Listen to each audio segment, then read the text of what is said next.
You're listening to Parasearch Radio, news, views and reviews from the world of the paranormal from across the UK and beyond.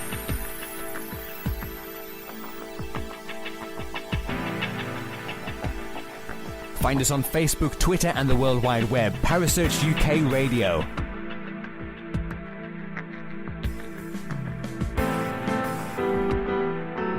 Parasearch Radio, broadcasting to the UK and beyond.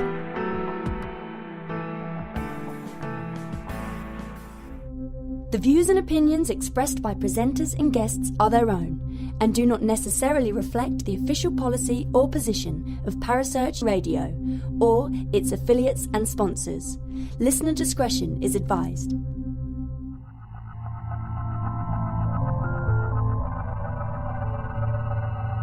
Welcome to Haunted Histories with your host Penny G. Morgan, right here on Parasearch Radio.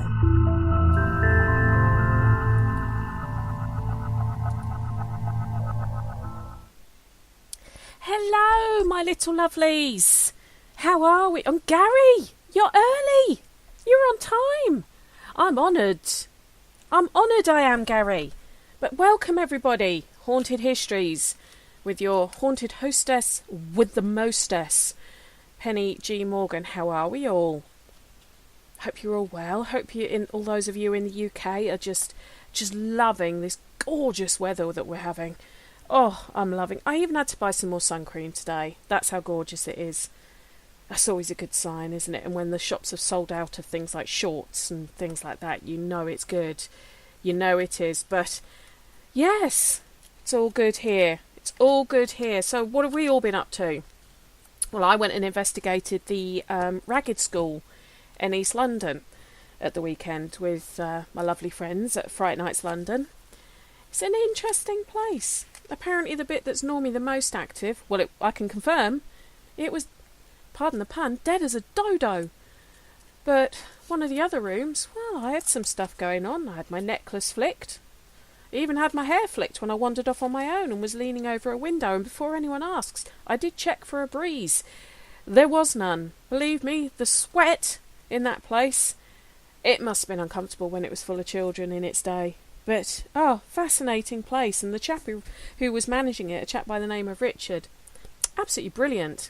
Absolutely brilliant. Hi, Kerry. You can't... I'm actually I don't know why, I just waved at the computer. I'm losing the plot. I think I've had too much sun. So who listened to the show last week on the Beatty Mansion with Elijah Buchholz from Apex... My mind just went there. Apex Paranormal. He's such a lovely man. They all are, actually. All the Apex guys. Him, Sean, Shannon. All absolutely amazing. And I know I've forgotten some of you guys from Apex. I'm very sorry. But, yeah, if you haven't caught up with that one, either go and download it off Spreaker, or make sure you head on over to our new YouTube channel and subscribed. Or, as Kerry goes, click, like, subscribe, or whatever is her thing. I'm sure she'll put it up in the chat room in a minute, what she likes to do on her Monday show, and she tells us all what's going on. But what else do we have going on at the moment? We've got our YouTube channel. The competition to win a medium reading with the lovely Bear Medicine Walker is still going. That's another one, the click, like, comment thing. Kerry, help me out here. What does it I need to do? And then we also have our Sharing is Caring event that we're helping organise for next May. Go and have a look on our website to find out all about that. It's a great event, and it would be brilliant if loads of us can come together and do that one. So, where are we tonight? Well, because I'm a glutton for punishment, I've gone down under. I've gone down under. I didn't get given a Barbie. Well, that's my bad impression at an Australian accent. I do apologise.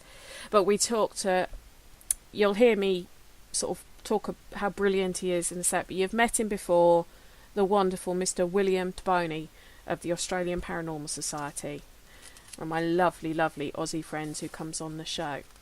And we're going to be talking about a place called Melbourne Gaol. Now, most of you will have heard of Melbourne, but you might not actually realise some of the famous names that are actually associated with the old jail there. So, without much further ado, shall we play the interview? You ready? Come on. And we've got I love this dude.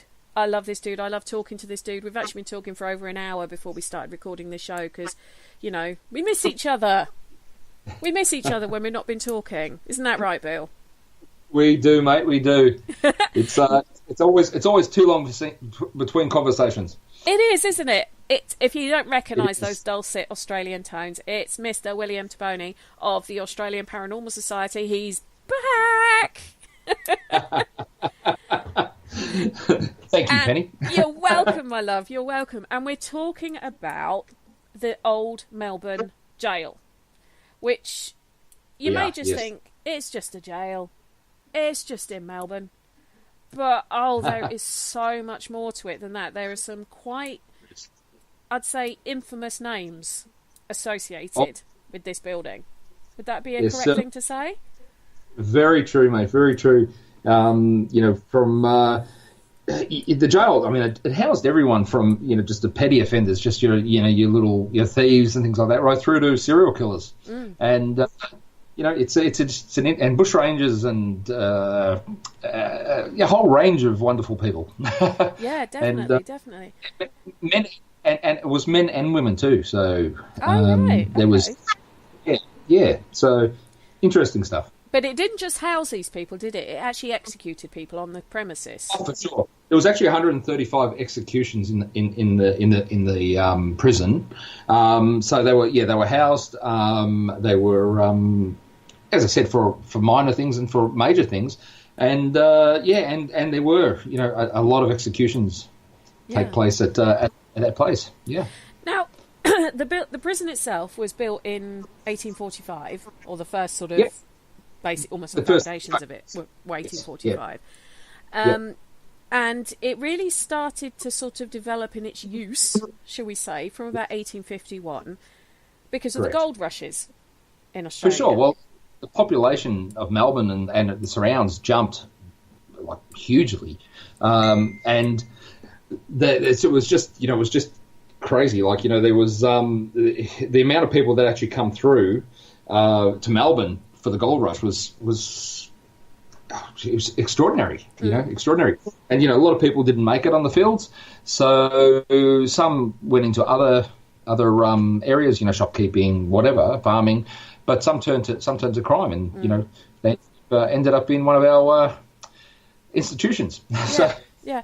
But it was similar to Ararat or Arradale and everything, wasn't it? That one of the reasons that had to develop a prison was because of and the asylum at the same time was because of the gold, because more people, more needs. And I think the statistics I found was that the population in Melbourne went from 23,000 to 90,000 in that period. That's correct. Yep, that's correct. So that's a massive leap. Exactly, jumped 4 times its population. And you're right. The jail in Ararat, which became part of the asylum at one stage, was because of the gold rush. It's and so the jail in Melbourne, actually there was a jail outside Melbourne, a small jail, before they built the old Melbourne jail, and you needed to house the amount of criminals that were coming through. It was just one of those necessities. Yeah. So, I mean, the gold thing is one of the biggest lessons I've learned from talking to you guys, you and Gary and Sarah, because I never realised that there was a gold rush in Australia. So, that's something that I've learned from doing the show. And I've educated other people about it as well. So I'm passing it on. I'm passing the knowledge on. But it makes sense. If there's gold, there's going to be money. If there's money, money attracts crime. It kind of goes with the territory. But for sure, the other thing that obviously Australia had attracted, maybe not by choice, was a convict population. I'm trying to say this as politely as possible. With the deportation, We're a bunch of criminals. No. Yeah, you are. You're all a bunch of robbers and murderers and stuff. I don't know why I want to come and visit next year. I really don't. It's It's funny. I mean, it did start off as a penal colony. I mean, there were free men as well. And I will note that my family weren't criminals. They come over as free men. I like the fact you got that one in there. Yeah. I've thrown that in. Exactly. I mean, you have people come over, they're deported for, however many years. Even when their time was served, most of them didn't go back. Obviously, they stayed, they settled here, they made family here. But some turned to honest work, and the few stayed as criminals. They saw obviously an opportunity. And if you look at Melbourne's history, right through, even through the 20s and such, we had, there was gangs, there was gangsters. It was, it's a pretty nasty sort of area, in central Melbourne there, in some of the areas. Okay. And the closer in the suburbs, Collingwood, Richmond, Fitzroy, there were slums, and so there was a lot of crime. So there was a need for jails, larger jails. Yeah. Yep. Well, a lot of these convicts or families of convicts, it wasn't always the actual sort of firstborn convict who was the problem. It was maybe their children or their children's children who didn't like the fact that although their dad was now a free person, they still had restrictions on what they were allowed to do. So they were expected to be farmers or farm labourers. And they kind of kicked back on it a little bit. You look at, the infamous Ned Kelly. He was, he was born from Irish descent. His father spent most of his time in jail. He was a bit of a rogue, and his mother, she was in jail as well, on and off. And they were Irish, so the Irish weren't treated great by the sort of the constabulary and such. They were looked at as being a bit of an underdog.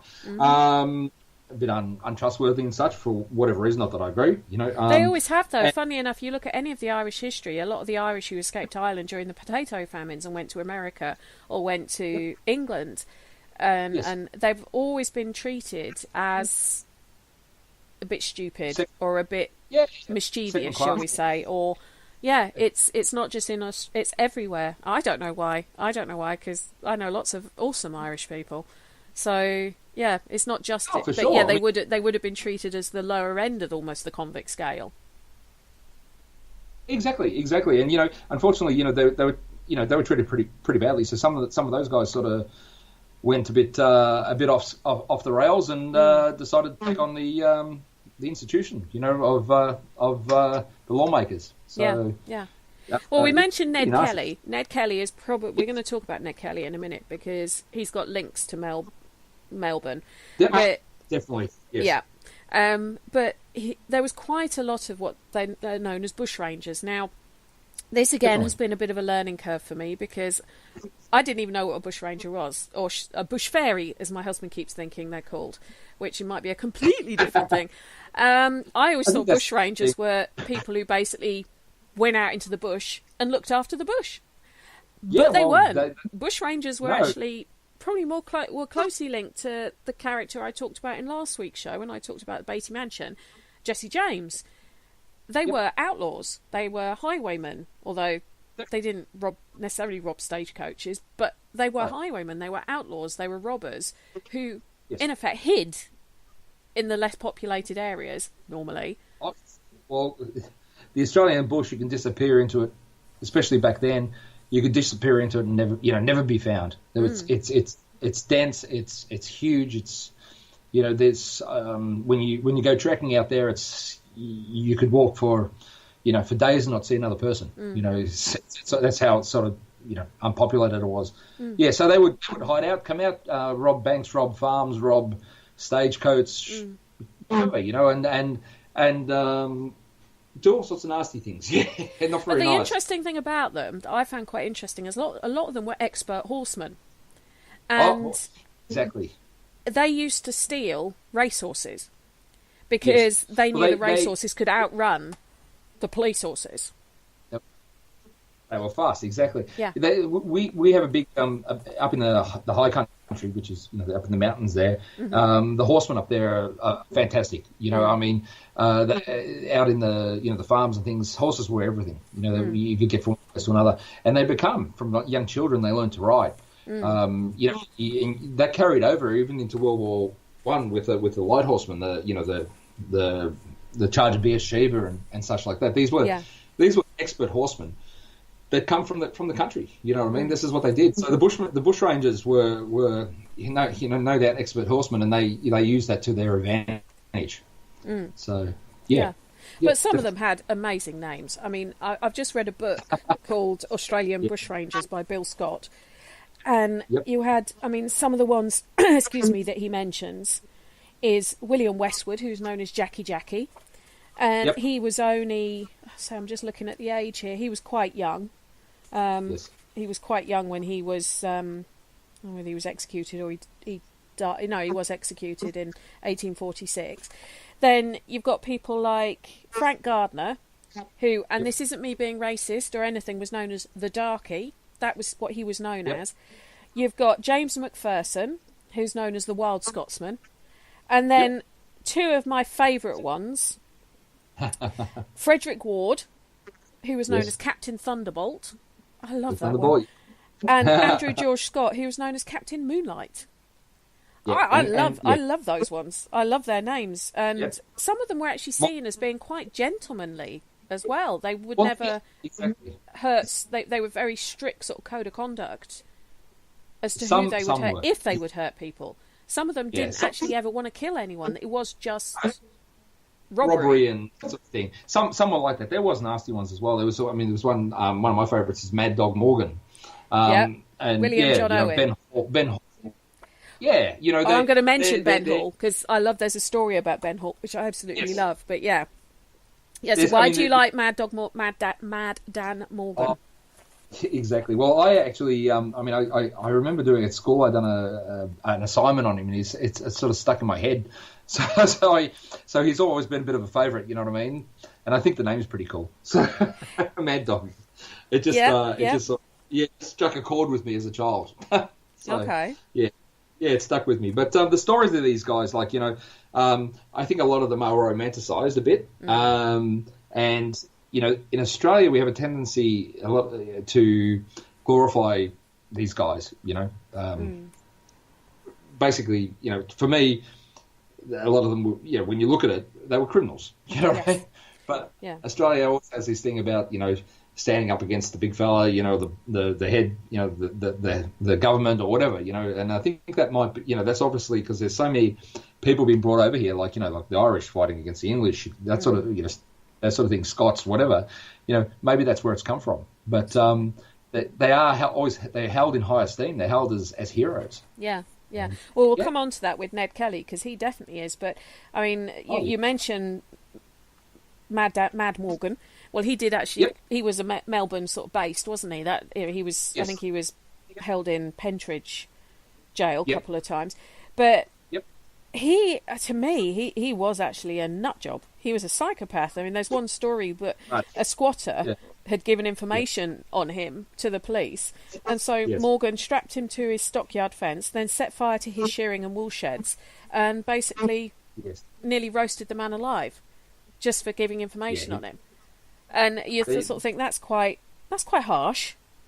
Quite harsh. I mean, it's a little bit. But they look, as I said, they a lot of them are glorified, but in reality, there was quite some violent men, out there, some nasty characters. Yeah. And I try to look at history as it is, not try to glorify, not try to look at glorifying people. I mean, the establishment, the constables and such were nasty as well. They treated people very badly, but these criminals did as well. You know what I mean? So it's to me there was no real good guy, if you know what I mean, in a lot of these cases. No. There was a very fine line between the two, and quite an overlap probably at times. And with Ben Hall, one of the stories I like about Ben Hall that I read, it's saying about the fact bushrangers always tried to ride only racehorses because of the speed that they they could travel, and they would travel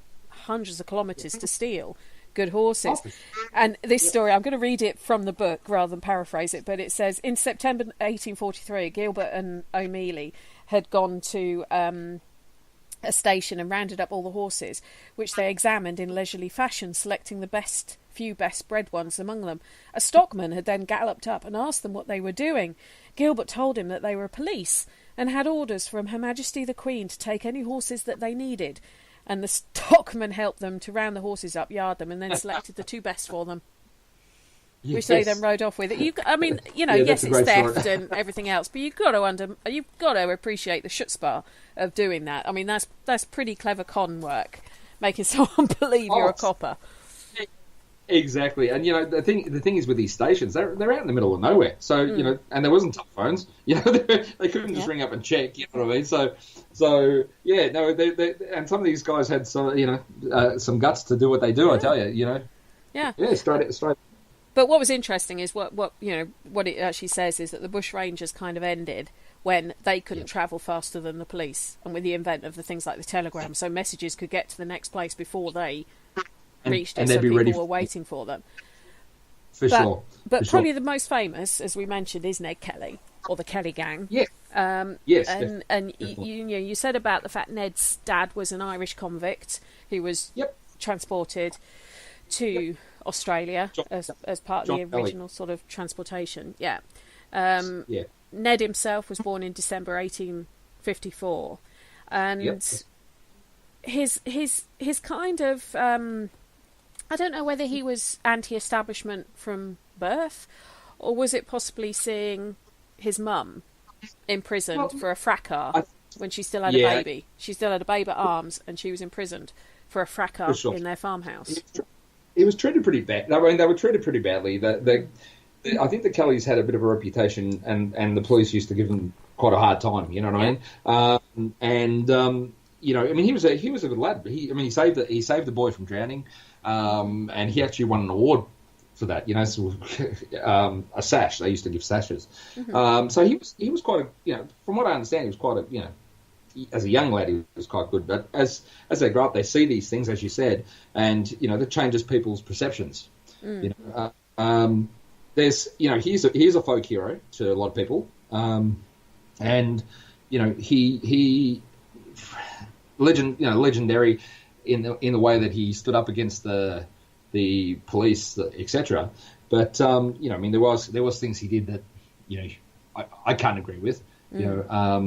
Like killing Stringy Bar Creek massacre, he killed several policemen, unarmed policemen. Yeah. That sort of thing. So there is a balance, in what is legendary and what is real. That's the way I look at things as much as I can. I mean, a lot of the things he was originally in prison for as a teenager, they were crimes, but there was nothing. Yeah. It was nothing as severe as what would subsequently happen as he hit his sort of adolescence in his late teens and his early 20s. He was stealing horses, or in effect poaching, being a poacher basically. Things like that, which although it's still theft, it's not. Yes.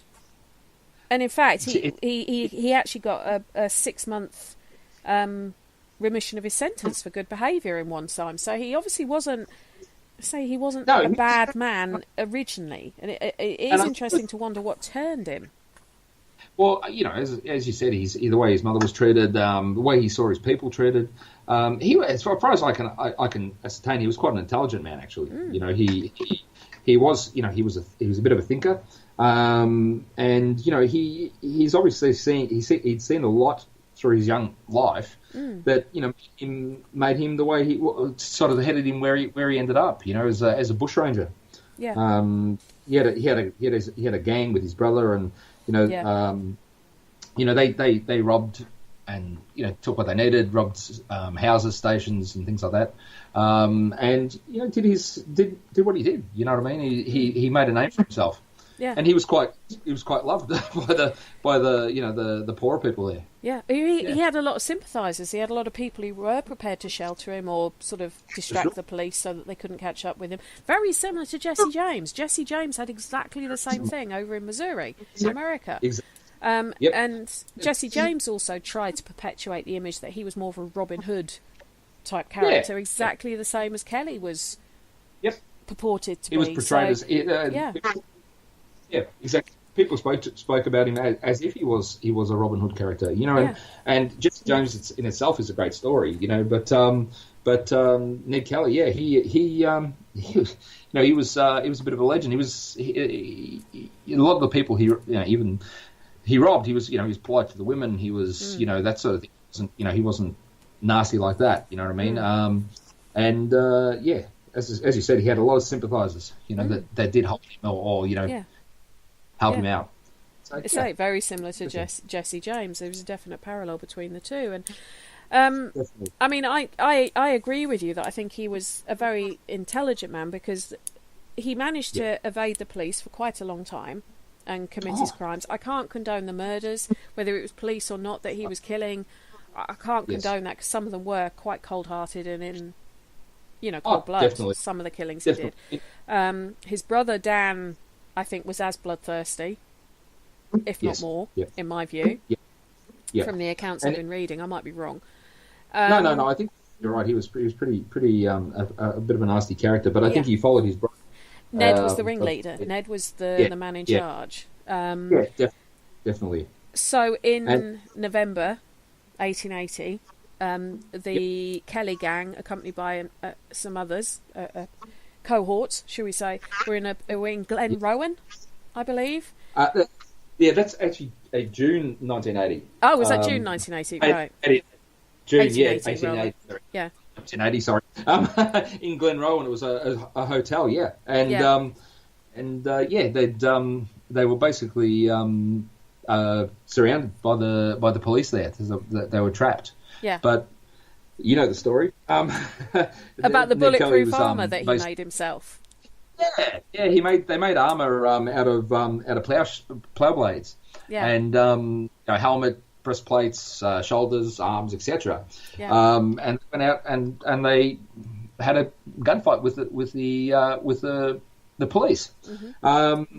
And unfortunately, and I'm not that I'm laughing, but it is quite amusing actually, in a black humour kind of way, dark humour kind of way. They made this beautiful armor, and they were getting shot, and the bullets weren't hurting them, but they didn't cover their legs. Mm-hmm. So after the other ones were basically dead, Kelly Ned got shot several times in his legs and was done for basically. Yep. So that's what they call him. Yeah. The account I read was that one of the police officers realised that whilst it was pointless shooting at his torso, he could see his legs when he was standing up behind a tree or something, and so that's where he went for to get him down, so that they could apprehend him, because the rest of the gang had been taken out by that point. Well, they were the hotel burnt, and if you've ever watched the movie, the legend has it that they shot them. A couple of them shot themselves. A couple were shot already. Right. That's what they say. I'm not sure. I can't recall how what the official line on that was, but Ned got shot in the legs, and that was pretty much the end of his criminal career. Yes. So the next place he went to was the old Melbourne Jail. Jail, where he was tried and sentenced to be hung. Exactly. Well, initially, there's a bit of a story there, because he actually had to be taken out and arraigned somewhere else, which was not nearby. Mm-hmm. And he had a lot of supporters. So the night before he was supposed to be taken away, they actually moved him to a hotel which was around the corner. Right. And I've been, and in the cellar there's actually 2 cells, and that's where they kept him that night. Wow. And I've actually been down there and seen these cells. And he, it's quite interesting.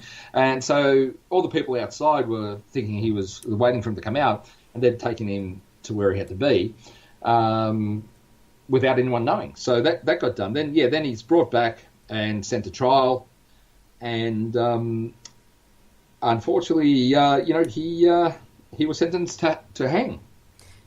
Which, with the amount of people he killed, you can't really blame them when that was the penalty at the time. Exactly. And on the 11th of November, 1880, Ned was hung. Correct. Yep. And supposedly, he said, "Such is life," just before the platform dropped. Yes, that's what... But there was such an uproar by his sympathisers. Yep. There was actually a public order problem, Yep. I understand, after his death. Oh, sure. There was a huge public order. They like there was thousands of people outside that was protesting his execution. They tried, they had petitions and such going around, and there was no stopping it. I think there was the government, the law makers had made their decision. He was going to die one way or the other. But going back on what he said, the legend has it that he said such is life. But the way they did executions, and you know yourself, is they were very quick. So they were pretty much brought out the cell, straight onto the platform, rope, pull the lever. They now say that he probably didn't have time to say anything. Right. It was that. So there's this movement going on now that basically saying that that's not what was said. That's just something that was made up. Right. So that's something to think about anyway. So I guess no one will ever know. No, that's right. I like to throw a little something different in there, just trying to make people think. Yeah. But it's a sad story. It's unfortunate, because I think he had a lot of potential, but I think the situation he was in didn't allow that to come forward. Yeah. It's it almost. I mean, everyone. You have free will. Everyone has a choice, and I think he chose to do what he done. He did. But I do think there was a bit of push there. It's kind of one of those things when I don't know if you have the sort of the big estates and stuff like we have in the UK and in Australia so much, but there is a thing that you don't. People who grew up on these estates are almost expected to join a gang, are expected to leave school at 16, are expected to end up in court on more than one occasion, and because it's almost like the expectations there. So why should they bother doing anything different? And the fact that he came from, and he was treated as being subclass because he was second generation Irish. He was treated as being subclass because his dad was a convict. He was treated as being subclass because his mum had been arrested before as well. And the fight that he would have had, and his brother and the other siblings would have had to sort of step to the next level in life. Exactly. To lift themselves out of that. Yeah. It was just... I don't think he had much chance. Either one way or the other, something wouldn't have worked out. You know what I mean? So it's just one of those, unfortunate stories that turned into a legend, I'm afraid. Yeah. But reading up on it, Melbourne Gaol, and we're going to talk about a couple of the other famous residents of Melbourne Gaol in a minute. We're going to mention about the Brownout Strangler and Deeming, because I really want to talk about those two. But in 1929, when the jail was decommissioned, they took the prisoners who'd been buried there, who'd obviously died there or had been executed there, and they moved them. And supposedly I found out that Kelly's body parts went missing. Yes. They're reported to have been sold as souvenirs. Yeah, what happened was when they started excavating the graves, people were rushing in and grabbing bones and whatever they could get a hold of. And supposedly his skull went missing for years. And I believe they found it now and it's been reburied somewhere else in the family plot. But one of the other people you're going to speak about, there's actually was a big thing that they say that the skull that was supposed to be Ned Kelly's wasn't actually Ned's, but was Deeming's skull, rather than because they were side by side. Yeah, which is another little twist. But they were all dug up and moved to Pentridge. Right. So is Pentridge still a prison? It's still an active prison? No, Pentridge is shut down. It's a massive location, and when you get over here, Penny, I will definitely take you there. Cool. And it's now the front part and some of the walls, some of the buildings are still there, but a lot of it has been turned into housing. Right. So there's people who build houses in there, unfortunately, which is a really sad thing around here. There's an old asylum, same thing has happened to it. Yeah, same here, mate. Same here. Yeah. So unfortunately, but it is. They used to call it Bluestone College because the criminals would go there and get a trade in being a criminal. That's the way it was. They'd go there and learn how to be a better criminal. So yeah. But So okay, so that segues us nicely into Deeming. Into Frederick Deeming. He was a charming character. He murdered. Basically, what happened is he was married in England, had a wife and children. So he was English, and he was English. This one was English. What he done is he was married, children, etc.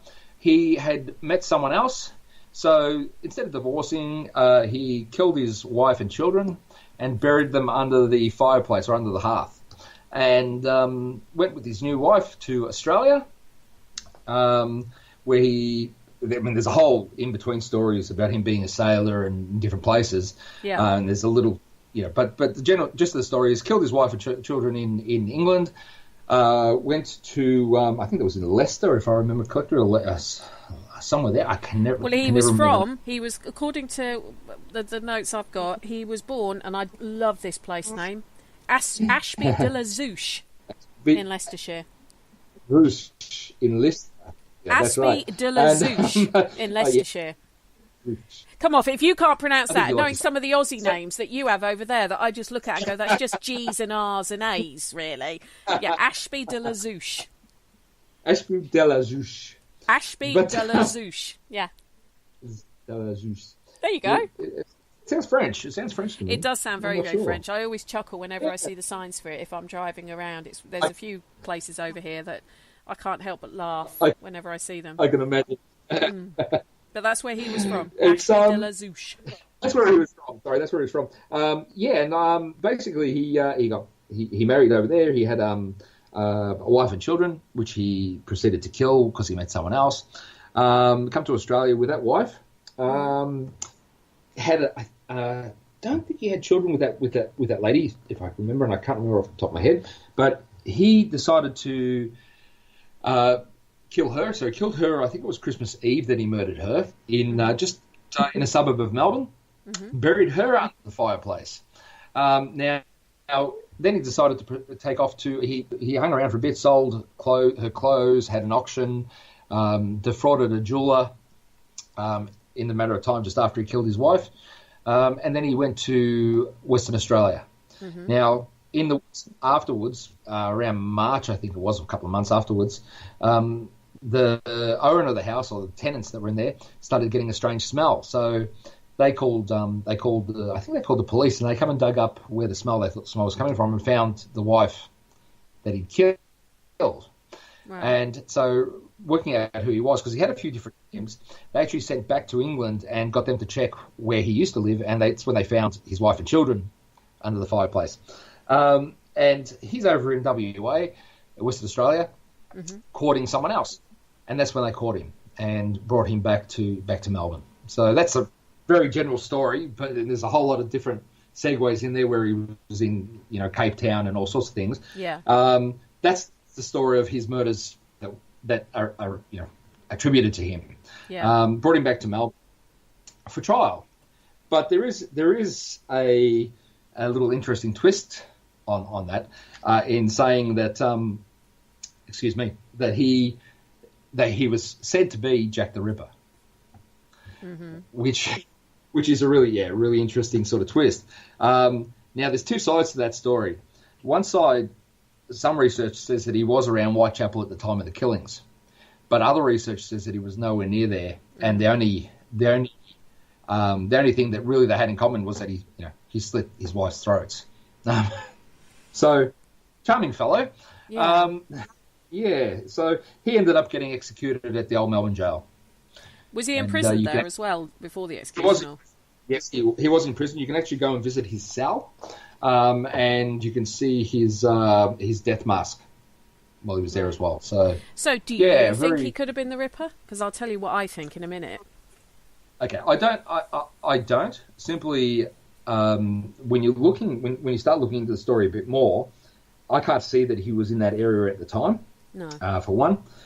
Two, the Ripper, what the Ripper did to his victims, apart from slitting the throat, was nothing like what he did to his victims. Yeah.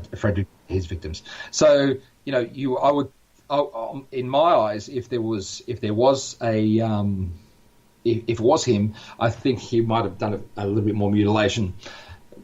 Not a very nice subject, but No, a serial killer's MO very rarely changes. Exactly. Exactly. He would be doing similar, but he didn't. So I think what it was that he was an Englishman. At the time there was a lot of hysteria, and they were maybe looking for someone, because they didn't have anyone really, that they could blame that on. There was actually, apparently in America, there was actually a newspaper that printed that Jack the Ripper had been caught, talking about Frederick Deming. So, so it's quite an interesting story. Yeah, but I know that Ripperologists don't think it could have been him. Yep. For the MO reason more than anything, and when you look at the fact that the killings that were done on those women, I think was more of hatred killings than killings for killing's sake. The killings he did of his wife and both his wives and his children seemed to be more about getting rid of them so that he could almost start again, shall we say? Exactly. Yeah.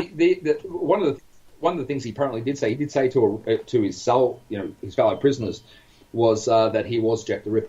So that was something he said. But he was a bit of a con man. He was a bit of a criminal. He might have been looking to make a name for himself. You know what I mean? I think that's what it is. I think he wanted the publicity. He wanted notoriety. That was the reason he did a lot of what he did. Because when he was, you were saying just before he was caught, he was actually romancing his landlady's daughter, who was about 16, 17 years younger than him. Yeah. So he had a bit of an ego, I would have said, and that would have been why he wanted people to think he was Jack the Ripper, this infamous killer, because then he would have gone down in history. Exactly. I think he knew he was done for. I think he knew he was going to hang, and I think he was, as you said, trying to make a name for himself. Yeah. Simple as that. Yeah, I know what I think of him from what I've read up about him, and I can't say it on air. It's a really naughty word. Would you say he was? I don't think he would have been a very pleasant fellow. No, I'm thinking of a stronger word than that. I'm being completely. Yeah. No, I think he was. To be quite honest with you, he was born an arsehole. He died an arsehole. Yep. That's right. Yeah. He was just a nasty piece of work, and you just follow what he's done, and I believe personally, I believe there probably was other victims that he along the way. You just can't associate with him. Yeah. But I don't think he was Jack the Ripper. But I don't think he's Jack the Ripper. But so there you go. Yeah. But he's another famous one who Melbourne is for responsible sure. for in a negative way, because I'm quite pleased they got rid of him. But another one that Melbourne is famous for. Oh, it is, and there's the jail itself. When you go there, there's death masks in the rooms with the stories of a lot of these people. There's, for example, there's a couple of ladies who are baby farmers. Yes. Have you? Yep. Oh okay. Yes, I've done a show on baby farmers. Yeah. So a couple of them were executed there. I think the lowest form of life as well. There's and you can see why these places have these, activity and energies in them that we investigate. So unfortunately, sometimes it's not nice. Yeah. Well, the last one I want to talk about before we start talking about some of the spooky stuff is he was known as the Brownout Strangler, and during the Second World War, although Melbourne at the time wasn't a conventional jail by then, it was actually used by the military as a detention barracks. And it was an American, basically American prison. Yeah, American military prison, yes. And it actually also had a couple of POWs there. One of them was an Italian guy called Lieutenant Simone, who was well known for escaping from everywhere that he went. There was I think a German naval submariner was held there, but also a US soldier by the name of Eddie Leonsky. Yes. Who is also known as the Brownout Strangler. And the Brownout was what we would have called in the UK the blackout. Would that be a fair comparison? Yeah. Street lights off, windows covered. So in case there was an attack, they couldn't see the buildings, etc. Yeah. Although we weren't ever attacked, but the people had bunkers in the dug bomb shelters in the yards. They prepared for being attacked. They didn't know what was going to happen. It was a world war. It could have happened. It could have happened, exactly. And Eddie was took advantage of that and actually strangled 3 women in Melbourne. Yeah. It's it's a sad situation. He because of what they were trying to do to keep Melbourne safe, for those women, unfortunately, made it unsafe. Yeah. Yeah. And he was actually discovered there was a woman who reported to the police that she'd been approached by an American soldier, or an American covered in mud who looked a bit dishevelled. And it was her sort of description to the police that kind of matched the description of an American that one of the unfortunate victims had been seen with, and that's how they led to catch him. But he was held at the Melbourne Gaol. He was actually executed at Pentridge Prison. That's correct. Yes. Well, at that point, the executions were all done at Pentridge. Yeah, but when you look at his upbringing, he was almost, lesson 101 in being a serial killer, in that he'd had a dodgy upbringing. He'd had, I think his father was an alcoholic and an abusive man. His mother was quite domineering of him. Yep. And they believed that it was symbolic matricide. It was one of the stereotypical cliched serial killers. He was killing his mother over and over and over again. Now, I'm not excusing what he did, but he was only 24 when he was hung, and I just find that such a young age. He was a young fella. He was, from what I understand, he was quite a large man. He was pretty big, pretty well built. And they say he was jovial. From what I understand, he was quite a happy, joking and that sort of fellow. You've probably seen photos of him. He looked like he was quite a happy fellow. Unfortunately, his mental state was where he was killing women, got him caught. It does make me wonder how many he'd killed before he was caught. Exactly. Well, he's obviously, the 3 he strangled, but how many before was he developing his MO or the way he works? Yeah. So you don't know. You don't know what he's done back in America. It's no. Yeah. Or kill it, or being part of the war could have been his trigger, could have been the catalyst. We don't know, but he's another, and the reason he's quite, it's not famous, more infamous, is that he was the first and only foreigner to be sentenced and executed in Australia under US military law. Exactly. And there was that is a big thing. That is a big thing. The only one that's ever happened to. At Melbourne Gaol, there was a few Americans actually executed, but they weren't soldiers. It was during the 18th century there. But for him, first one and only one, didn't execute it under the US military law. Yeah, definitely. So we've talked about some of the back history. We've talked about the Bush Rangers. We've talked about how long the jail was operational for, which actually wasn't that long when you look, less than 100 years, 85 years or whatever. Exactly. Can I give you one quick story before on to the next? When Ned Kelly was executed, his mother was actually in jail as well, in the same jail, in the women's part. And they say that he was executed, and she was actually, where he was executed, there's the end wall, and the women's prison was on the other side of that. The legend has it that she was just on the other side of that wall washing clothes when her son was executed. Oh. That's pretty terrible. Yeah, pretty horrible.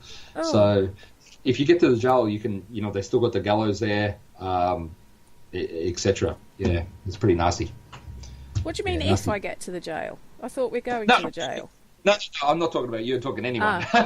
Your listeners, sorry. I was going to say, I thought we were going to the jail. Well, if you behave yourself.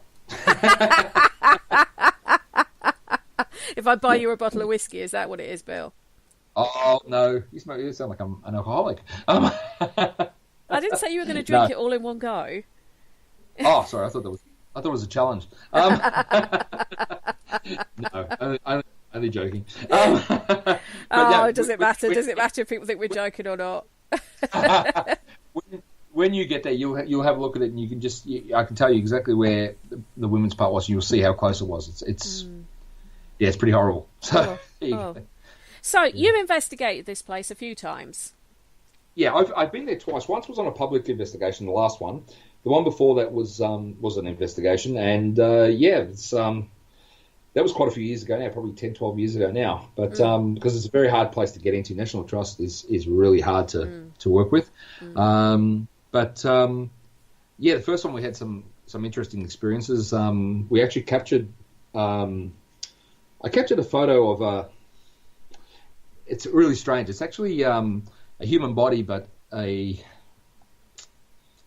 don't want to say demon, but it's got an unusual head with really big ears, really big nose, etc. So my daughter captured that from the first floor down into the sort of central area. At the same time that she caught that, Amanda was doing some investigating down there, and she actually felt like she got stabbed, and literally, Amanda's been in the field for a long time, so she's not prone to being jumpy. She went down actually, and I literally had not at all. I actually had to carry her out of the prison. She couldn't walk. Wow. I had to carry her out, and it took her about 45 minutes outside the prison to come good. That was the biggest thing that I saw. But the timing of it, the photo was taken at just sort of seconds apart from her going down. So to me, that's my biggest experience there. But we've heard we've heard a lot of things there. I've heard doors slamming.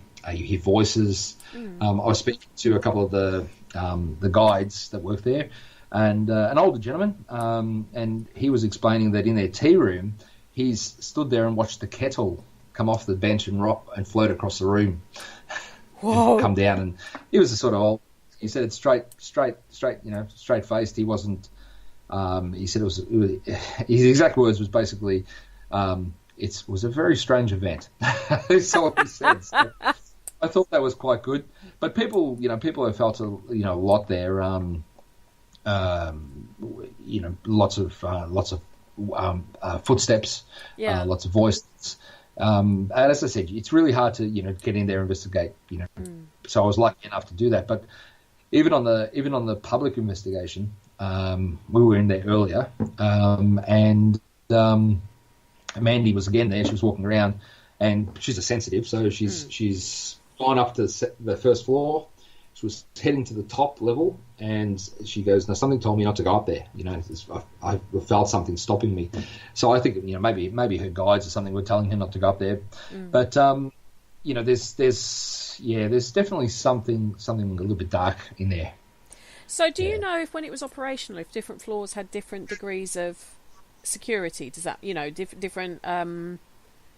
So like with some prisons, they have the psychiatric wing on the basement, then they have just sort of minor offenders on the first floor. And to be honest, no, I think it was pretty much a mishmash. A lot of the cells would have up to 20 people in them, and it wasn't very sanitary. So you were locked in there at night. You had a bucket for everyone to do their business in, and that was taken out in the morning. You know what I mean?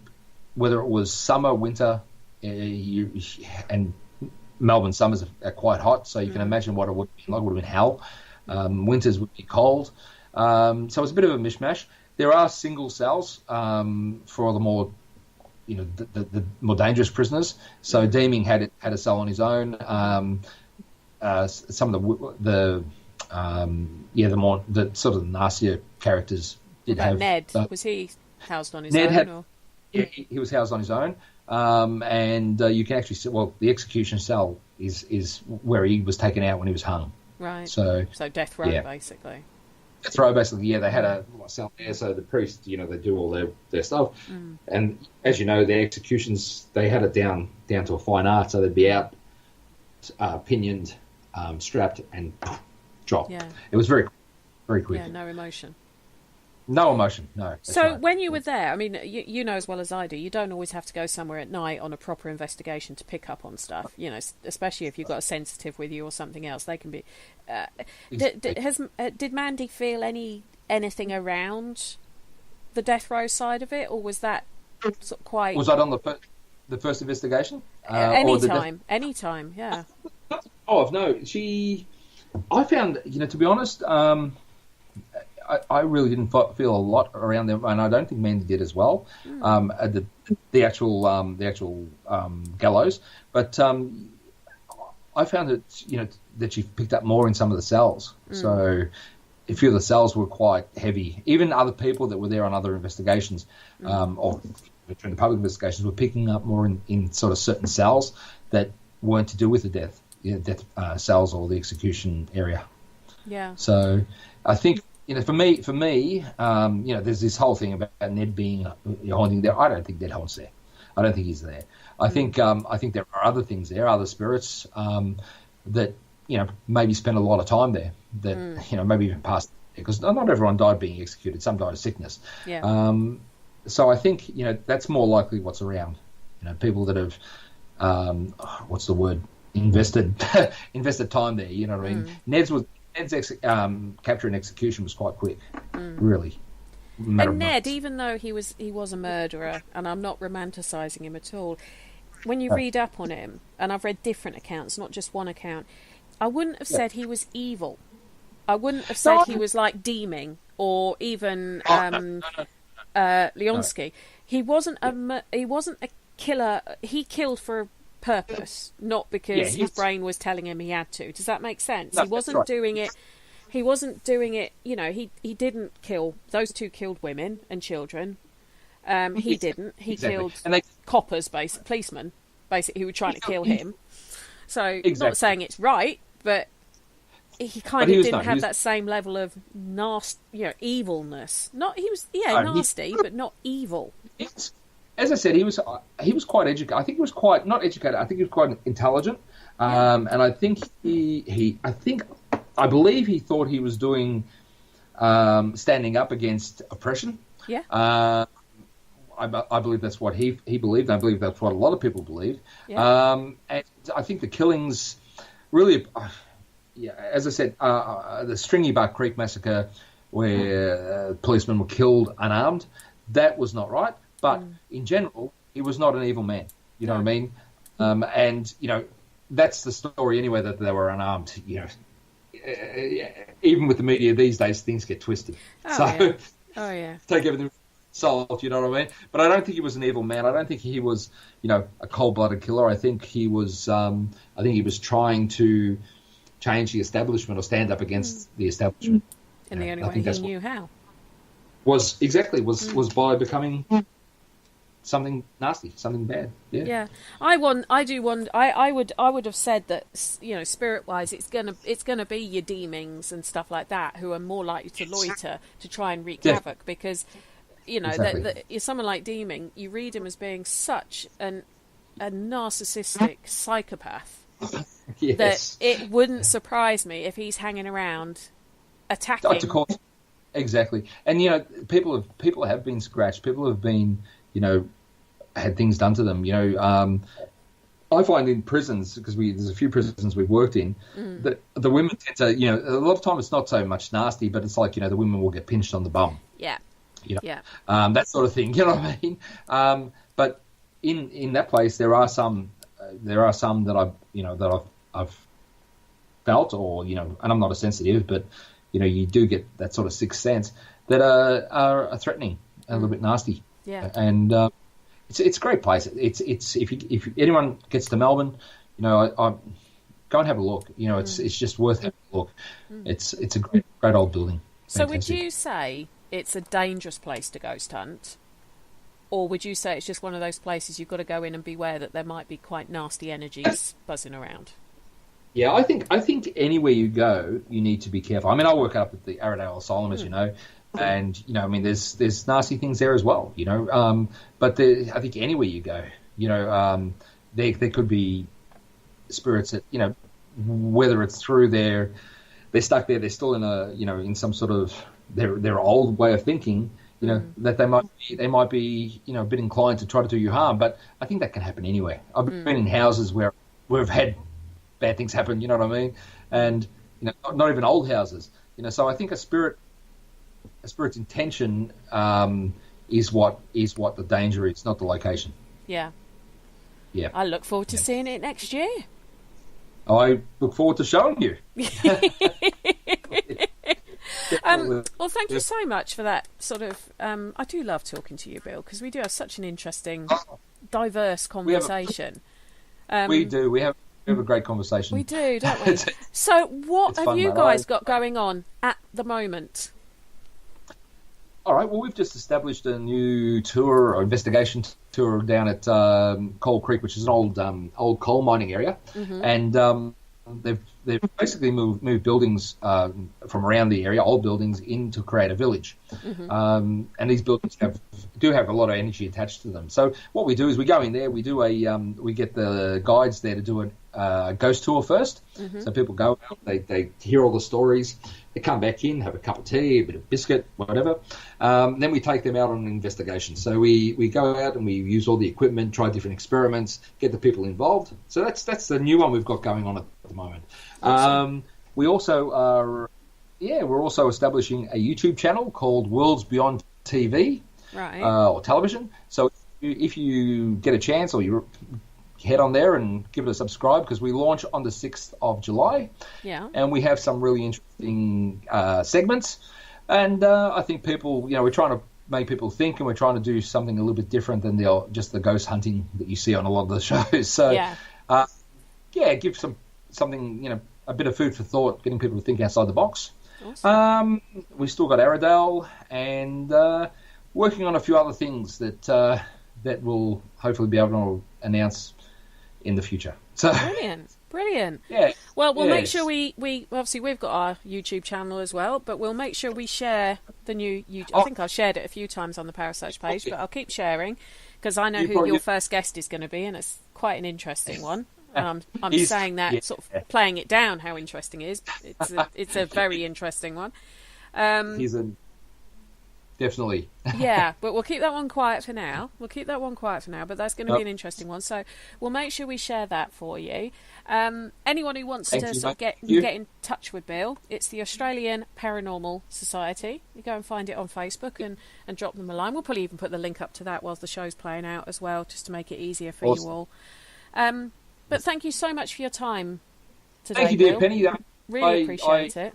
I love our chats, and I hope your listeners enjoy. Well, I enjoyed it, so, I enjoy it. I enjoy it. That's all that matters. That is all that matters. So, until next time we get Bill back on the show, which will probably be in a few months' time, towards the end of the year, because I think we're already discussing doing a show on Coal Creek, because it's a bit of an interesting one. But until we hear from Bill again, thanks again for your time, Bill. I hope I'll speak to you soon. And don't forget that Parasearch Radio has shows on 6 days of the week. You can catch them all on Spreaker, YouTube, got our Facebook pages, subscribe to all this stuff that you can contact us by. It's wonderful. But until next week, have a good evening, sleep tight, and don't worry too much about things that go bump in the night. Thank you for listening. Don't forget to join us for more shows throughout the week. Find us on Facebook, Twitter, and the World Wide Web to keep up to date with all the shows right here on Parasearch Radio.